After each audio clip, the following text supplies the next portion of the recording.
मैं वर्ष 2018 की बात पे आना चाहूंगा कि मेरी 7 पीढ़ी में कोई बिहार नहीं गया।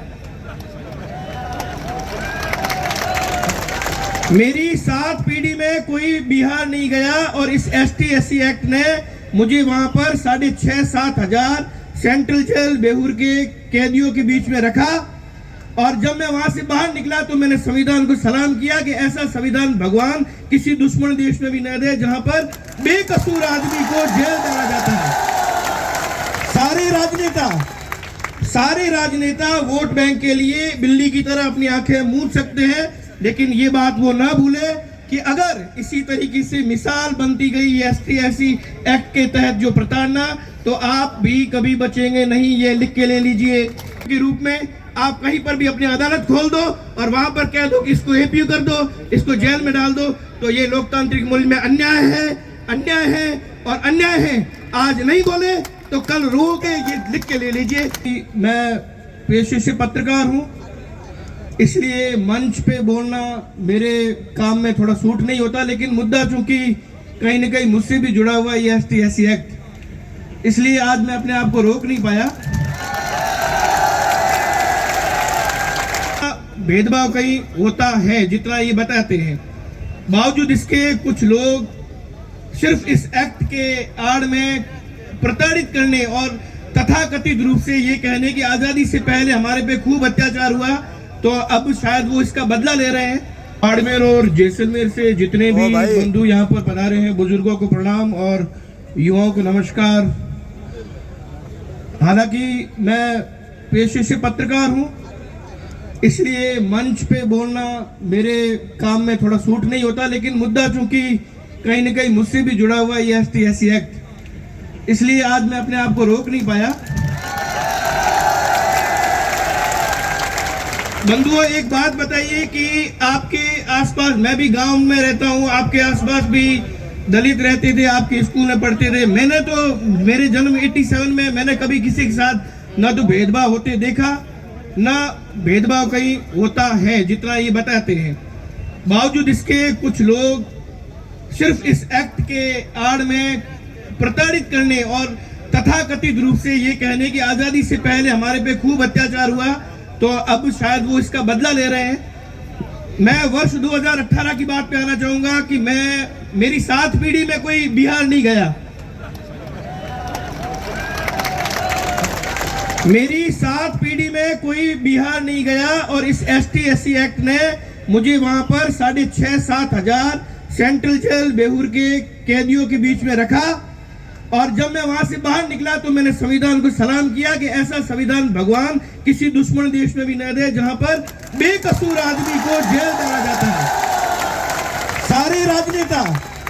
सारे राजनेता वोट बैंक के लिए बिल्ली की तरह अपनी आंखें मूंद सकते हैं, लेकिन ये बात वो ना भूले कि अगर इसी तरीके से मिसाल बनती गई ST/SC एक्ट के तहत जो प्रताड़ना, तो आप भी कभी बचेंगे नहीं। ये लिख के ले लीजिए।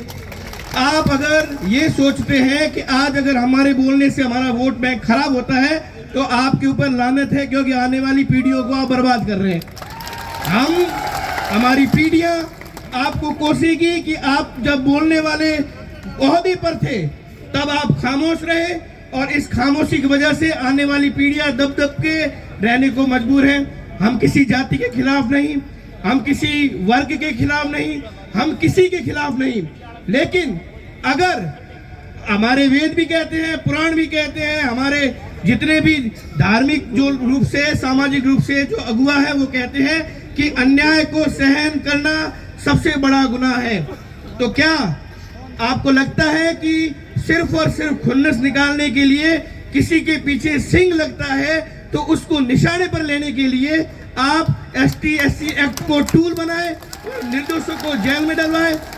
आप इस एक्ट की सबसे बड़ी दुखद पहलू को देखिए कि आपके घर की महिलाएं, आपका बच्चा अगर वो UPSC RPSC के लिए या किसी सरकारी नौकरी के लिए प्रयासरत है, आप कभी भी इस बात को लेकर अपने आप को सुरक्षित महसूस नहीं कर सकते कि ST/SC एक्ट उसको प्रभावित नहीं करेगा।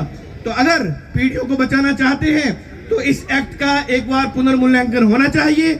ये एक्ट उन लोगों को बर्बाद कर रहा है जिन लोगों की कोई गलती, कोई गुनाह नहीं है।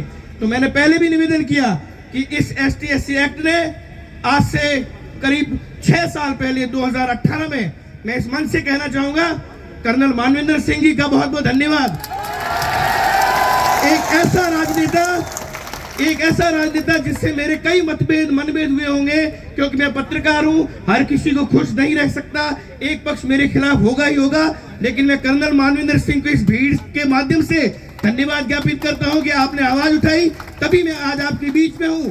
वरना इसको टूल बनाने वाले लोगों ने मेरी हत्या की पूरी साजिश कर दी थी। मेरे को बिहार जेल से अगर वो बचा के लाए, और सर्व समाज के लोग जो मेरे जेल जाने के बाद इस कलेक्ट्रेट के आगे या धूप पर आंदोलन कर रहे थे, वो 6 साल पुरानी बात आज भी है। आंदोलन आज भी आपको करने पड़ रहे हैं, लेकिन भविष्य में आपको आंदोलन नहीं करने पड़े। इसलिए आवाज को बुलंद करिए, कहिए कि हम न्याय के साथ हैं, लेकिन अन्याय का विरोध हम करेंगे। अगर नहीं करेंगे तो हमारी पीढ़ी हमें कोसेगी। और आज का आपका राजनीतिक भविष्य बचाने के लिए आप भविष्य को बर्बाद नहीं कर सकते। राजनेताओं को एकमात्र यही चीज कहना चाहूंगा कि सहूलियत रखिए कि आप वोट बैंक आपका खराब नहीं हो, हम भी नहीं चाहते खराब हो, लेकिन आपके बच्चे अगर इसी तरीके से सिर्फ इस कारण कि वो राजपूत है, वो ब्राह्मण है, वो सवर्ण है, इसलिए किसी से नहीं बनती, तो उसको अंदर उठा के डालना है तो ST/SC एक्ट का मुकदमा कर लीजिए। क्या नरक जैसी यातनाएं दे रहे हैं। संविधान लोकतांत्रिक मुल्क की दुहाई देते देते आज हम किस मोड़ पे खड़े हैं। 1947 के बाद हमने ये उम्मीद की थी एक लोकतांत्रिक मुल्क ऐसा तैयार होगा जिसमें समरसता का भाव होगा, लेकिन आपने आधुनिक सामंत तो भले किसी को कह रहे हो, लेकिन आपने आज आधुनिक सामंत किनको बनाया है आप खुद देख लीजिए। अपने आपका आकलन करने के बाद आप सोच लेंगे कि हम कहां पर खड़े हैं। आपसे निवेदन है कि इस आषाढ़ी प्रकरण के अंदर मैं भी लगातार मोर्चे की कवरेज करता रहा हूं। सबकी संवेदना उस परिवार के साथ है, लेकिन कोई भी व्यक्ति किसी भी तरीके से बेवजह परेशान न हो। जेल की सलाखें अपराधियों के लिए होती है, आम जनता उससे प्रताड़ित न हो। इसलिए बैठकर एक निर्णय लें, भविष्य में इसकी पुनरावृत्ति न हो, कोई भी व्यक्ति बेवजह जेल नहीं जाए। अगर कोई गलती करता है तो वो कानून अपने हिसाब से उसको सजा दे, लेकिन भीड़ तंत्र के रूप में आप कहीं पर भी अपनी अदालत खोल दो और वहां पर कह दो कि इसको APO कर दो, इसको जेल में डाल दो, तो ये लोकतांत्रिक मुल्क में अन्याय है और अन्याय है। आज नहीं बोले तो कल रो के ये लिख के ले लीजिए। आपने मुझे मंच दिया, आपका बहुत धन्यवाद।